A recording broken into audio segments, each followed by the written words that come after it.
December 17 Dharmapuri மாவட்டம் காரிமங்கலம் நகர AIADMK booth committee கூட்டம் அதிமுக அலுவலகத்தில் நடந்தது. முன்னாள் சேர்மன் மாணிக்கம், நகர செயலாளர் காந்தி, கூட்டுறவு ஒன்றிய முன்னாள் தலைவர் பொன்னுவேல், டாக்டர் சந்திரமோகன் உட்பட பலர் முன்னிலை வகித்தனர்.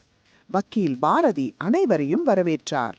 முன்னாள் அமைச்சர், மாவட்ட செயலாளர் கே.பி. அன்பழகன் எம்எல்ஏ தலைமை வகித்து காரிமங்கலம் நகரத்தில் 15 வார்டுகளில் உள்ள 12 பூத் கமிட்டி நிர்வாகிகளின் செயல்பாடு, பணிகள் குறித்து ஆலோசனை வழங்கி பேசினார்.